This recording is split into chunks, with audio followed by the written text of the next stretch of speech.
welcome back to my channel. My name is Susan and this is Skullhead, the gardening, cooking, and DIY channel. So I'm challenging myself and I'm making some peppermint patties. I love peppermint. I grow peppermint plants. I use peppermint oil. I love peppermint tea. So why not try peppermint and chocolate? Now, I was reading over the ingredients, and I think the only thing that I don't have is the corn syrup. So I'm going to substitute the corn syrup for honey, and we're going to go from there and see what happens. Like I said, I've never done this recipe before, so this should be fun. Let's get started.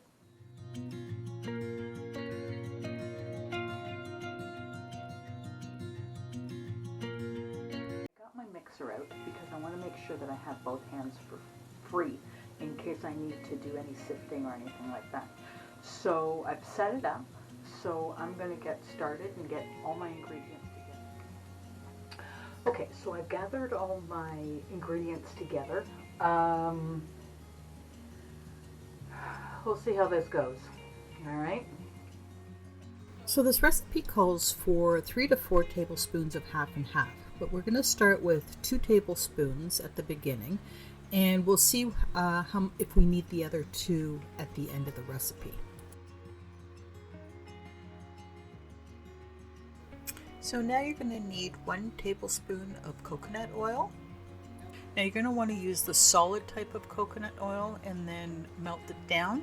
I was thinking about using liquid coconut oil, but you're going to want to have that come back to a solid again to give it a good texture at the end. So you're better off with the solid coconut oil as opposed to the liquid one. So next you're going to need 1 teaspoon of lemon juice.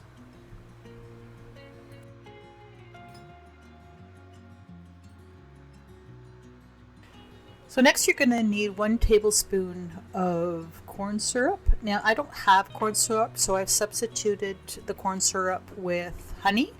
And if your honey ever gets crystallized, there's an easy way to fix that, and I will leave a link at the end of the video so that you can fix your honey if that's the case.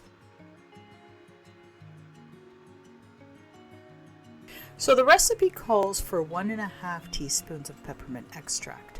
I don't have peppermint extract, I have peppermint oil.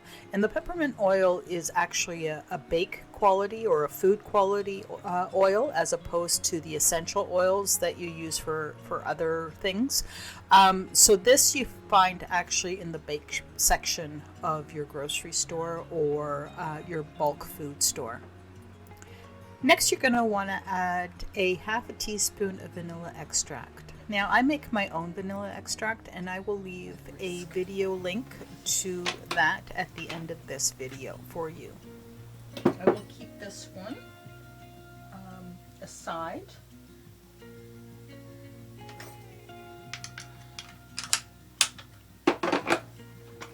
So now we're going to add 3 3/4 cups of powdered sugar to the mix.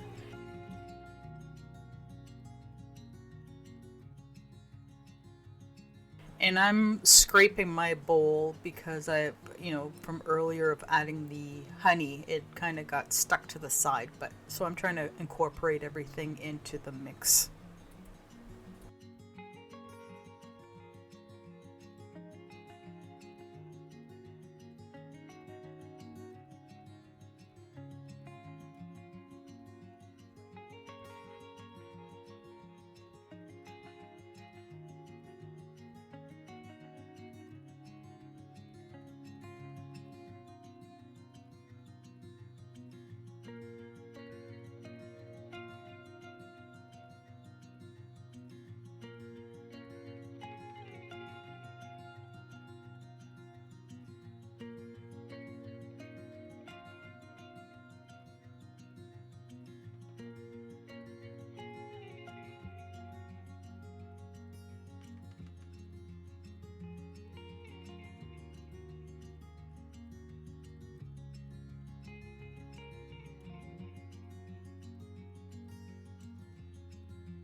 As this is mixing up, I'm finding that it's not sticking well enough. So I'm going to add the rest of the half and half that I had put aside earlier to get it more of a dough-like consistency.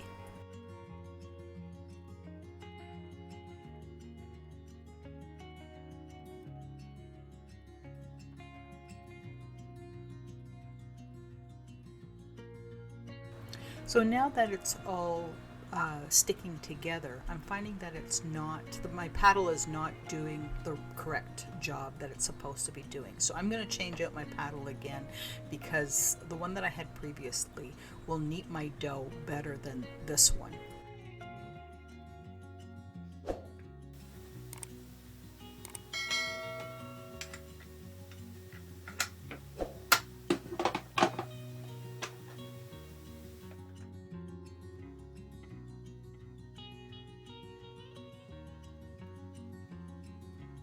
So I'm finding it's coming along quite nicely now. It's a good consistency. It's very dough-like, where that you can knead it and it'll keep its shape. So I'm going to stop my machine and then I'm going to take it out of the bowl. Okay, so while I was cleaning up, I had to decide on the form that I wanted to use. So I've got a little diamond one. I don't have a perfectly round one where it's smooth edges. I do have a star one, and I have a round one with in a diamond shape. So I'm going to use those, see what happens. Kind of, you know, do with what you got. So I'm going to set those aside. And I've already put my peppermint part on parchment. So I'm just going to add another piece of parchment over top of that. And I understand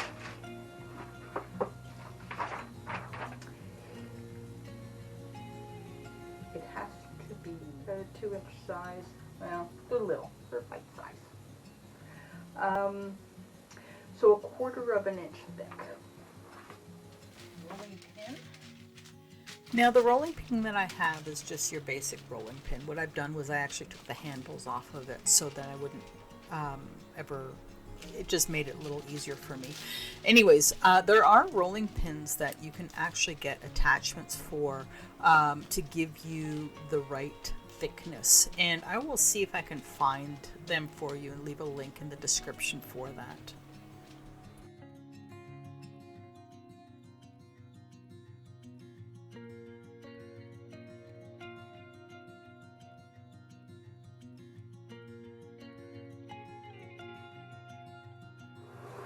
Okay, so while my peppermints are in the freezer, I'm going to soften up the chocolate. I've got it on the lowest setting possible on my burner, and I'm just going to slowly start melting it, and then this way I can keep an eye on it, and if I have to remove it from the heat, I can.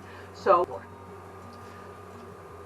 okay, so while my chocolate is melting and my peppermint is in the freezer, I've got a small little tray that once I make my little cuts and put it in the chocolate, I have a place to put them.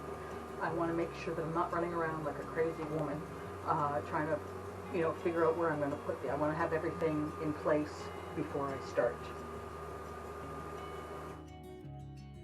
So I'm cutting out actually the second batch that I put in the freezer. The first batch that I took out, first of all, they weren't thick enough, and second of all, I didn't leave them in the freezer long enough. So by the time I put them in the chocolate, it just became an organized mess. So I re-rolled it out again, and I stuck it back into the freezer again and took the second batch out.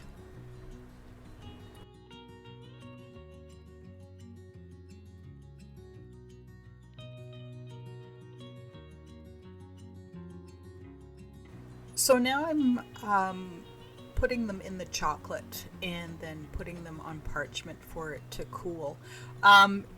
This is the technique that I found the easiest for me, and that's what I did throughout the whole batch. I cut a little bit and then I put it in chocolate.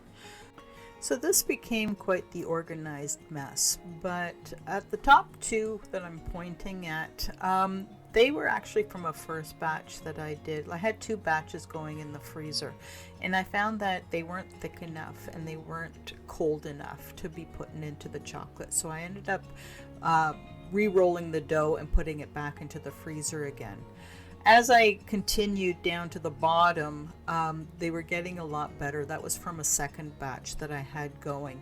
And I found that they were a lot thicker and they were a lot colder. So the key to this is actually having really, really cold dough to put into the chocolate. My jar of peppermint patties. I enjoyed making this recipe. It was a lot of fun, and they taste great. I'm not gonna lie to you, I did sneak a few. I hope you enjoyed this video. Give it a thumbs up if you did, subscribe, and leave a comment below. Share with your friends, and we'll see you next time. Bye-bye for now.